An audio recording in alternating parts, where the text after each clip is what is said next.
অনিশ্চয়তার মুখে তৃণমূল জামানাত 26,000 শিক্ষক আবার নতুন করে পড়েছেন। 31শে অগস্ট পর্যন্ত সুপ্রিম কোর্টের ডেডলাইন রয়েছে, তার মধ্যে নিয়োগ প্রক্রিয়া শেষ না করলে বেতনহীন হয়ে যেতে হবে এই শিক্ষকদের।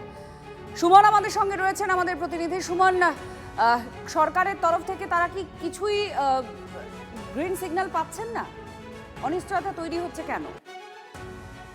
দেখো, এই যে 26,000 শিক্ষকদেরকে নিয়ে যে সমস্যাটা, এই সমস্যাটা ভোগাবে এবং তৃণমূল আমলে বিরাট যে শিক্ষক নিয়োগ দুর্নীতি, সেই আমলের দুর্নীতির ফলে যেভাবে চাকরিহারা হতে হয়েছিল শিক্ষাকর্মীদের, এখনো শিক্ষাকর্মীরা বেতন পাচ্ছেন না। শিক্ষকদের প্রক্রিয়াটা 31শে অগস্টের মধ্যে কমপ্লিট করতে হতো, কিন্তু যেভাবে প্রক্রিয়া এগোচ্ছে তাতে 31শে অগস্টের মধ্যে কমপ্লিট হবে না। এবং যে ভেরিফিকেশন শুরু হয়েছিল সেই ভেরিফিকেশন মধ্যশিক্ষা পর্ষদের তরফ থেকে স্থগিত করে দেওয়া হয়েছে। অর্থাৎ সোজা কথায় বলতে গেলে পুরো প্রক্রিয়া কিন্তু এই মুহূর্তে আটকে গেল।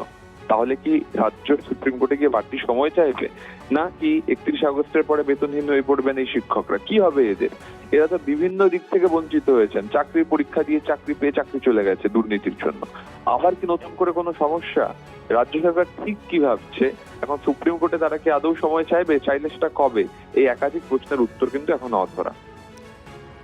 সঙ্গে থাকো। এই মুহূর্তে চিন্ময় মণ্ডল, তিনি আমাদের সঙ্গে রয়েছেন, আন্দোলনের অন্যতম মুখ বলা যায়। চিন্ময়বাবু, কি হয়েছে? একটা তো ডেডলাইন হয়েছে সরকারের তরফ থেকে, যেভাবে এগোনো হচ্ছে আপনাদের মনে অনিশ্চয়তাটা তৈরি হচ্ছে কেন?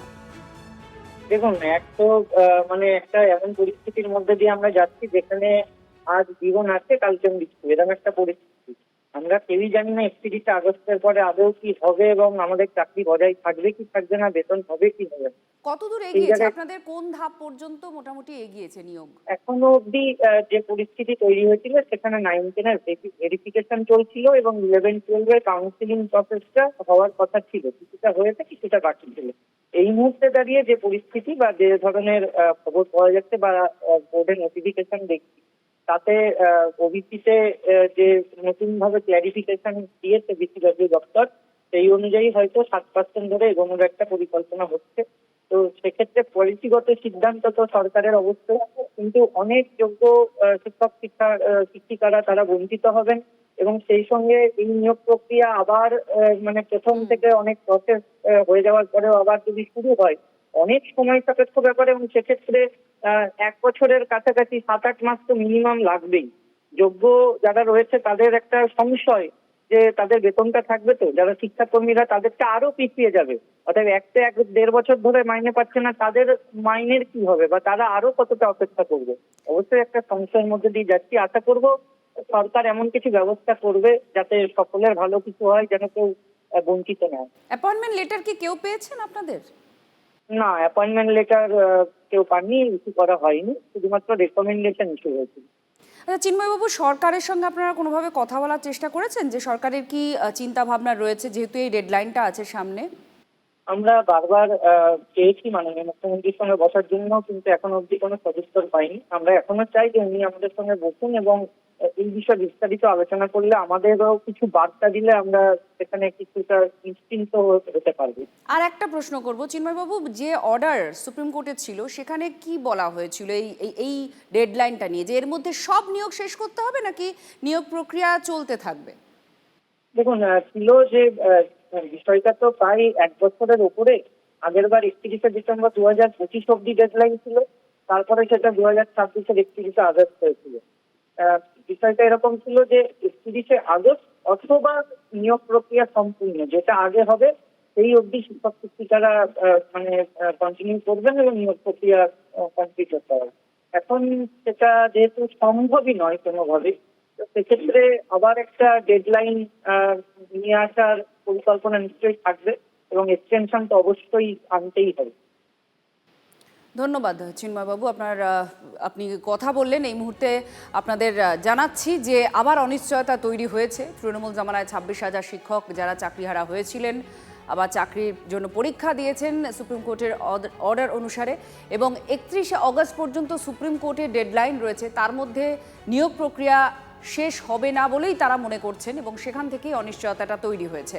তাহলে যদি শেষ না হয় তাহলে সেই ডেডলাইন অনুযায়ী এবং সুপ্রিম কোর্টের যা নিয়ম রয়েছে এক্ষেত্রে সেখানে আবার বেতনহীন হয়ে যেতে হবে শিক্ষকদের, এই আশঙ্কাটা এই চাকরিহারাদের মনে তৈরি হয়েছে। আর তার মধ্যে একাদশ দ্বাদশ শ্রেণীর শিক্ষক নিয়োগ প্রক্রিয়া আপাতত স্থগিত করে দিয়েছে মধ্যশিক্ষা পর্ষদ। নির্দেশ দিয়েও স্থগিত করা হয়েছে ভেরিফিকেশন। তাহলে কি সুপ্রিম কোর্টের কাছে সময় চাওয়ার কোনো পরিকল্পনা রাজ্যের রয়েছে? 26,000 শিক্ষকের সমস্যার সমাধানটা তাহলে কবে হবে? তৃণমূল আমলে দুর্নীতির খেসারত আর কতদিন বইতে হবে বাংলা স্কুলগুলোকে? আপনাদেরও আমরা বেশ কয়েকটি স্কুল দেখিয়েছি যে সেখানে শিক্ষক নেই বলে পঠন পাঠন প্রায় বন্ধ হয়ে যাওয়ার জোগাড়। এই অবস্থায় আবার নতুন করে অনিশ্চয়তা তৈরি হয়েছে। সুমন আমাদের প্রতিনিধি জানাচ্ছিলেন। সুমন, অনেকগুলো প্রশ্ন, অনিশ্চয়তা তৈরি হয়েছে। এখানে সরকারের তরফ থেকে কি কি করণীয় আছে? সুপ্রিম কোর্টের কাছে গিয়ে ডেডলাইন বাড়ানো সঙ্গে সঙ্গে আর কি কি করণীয় আছে? দেখো, আমাদের দর্শকদের জটিলতায় ফেলে লাভ নেই। পরিষ্কার কথা, 26,000 শিক্ষকের চাকরি বাতিল হয়েছিল, শিক্ষক শিক্ষাকর্মীর। সুপ্রিম কোর্টের নির্দেশে তাদের নতুন করে পরীক্ষা দিতে হয়েছে এবং যতদিন না তাদের এই নিয়োগ প্রক্রিয়া কমপ্লিট হচ্ছে তারা বেতন পাবেন শুধুমাত্র শিক্ষকরা, একথা জানিয়েছিল সুপ্রিম কোর্ট। শিক্ষাকর্মীরা এখনো বেতন পাচ্ছেন না। এই বেতন পাওয়ার মেয়াদ কতদিন? 31শে আগস্ট পর্যন্ত। 31শে আগস্টের মধ্যে যদি নিয়োগ প্রক্রিয়া কমপ্লিট না হয় তাহলে বর্তমান যে নির্দেশ সুপ্রিম কোর্টের তারপরে আর বেতন পাওয়া যাবে না। কিন্তু আজকে আমরা দেখছি যে 11-12 যে ভেরিফিকেশন চলছিল সেটাকে স্থগিত করে দেওয়া হয়েছে। তাহলে কোথাও সরকার কি আবার বাড়তি সময় চাইতে যাবে? তাহলেই কিন্তু এই শিক্ষক শিক্ষিকা এবং শিক্ষাকর্মী এদের অনিশ্চয়তার আরো বেশি প্রহর গুনতে হবে, বেশি দিন লেগে যাবে। তাহলে হচ্ছেটা কি, মানে কি হতে চলেছে এদেরকে নিয়ে?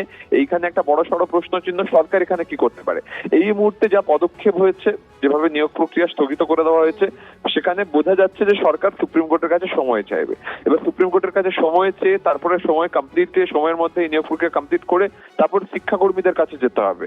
অর্থাৎ এই যে 26,000 দুর্নীতির খেসারত, এটা কিন্তু আরো বেশ কয়েকটা দিন দিতে হবে। আদৌ এই কাঁটা থেকে বেরোনো যায় কি, এটাও কিন্তু প্রশ্নের। অনেক ধন্যবাদ সুমন আমাদের প্রতিনিধি জানাচ্ছিলেন যে কোন জায়গায় পুরো পরিস্থিতি এখন তৈরি হয়ে আছে এবং আপনাদের শিক্ষকদের বক্তব্যও শোনাচ্ছিলাম যে তারা কি ভাবছেন, কি অনিশ্চয়তার মধ্যে তারা এখন রয়েছেন, আর সরকারের তরফ থেকেই বা কি করা হবে, এই সমস্তটাই এখন প্রশ্নের মুখে রয়েছে।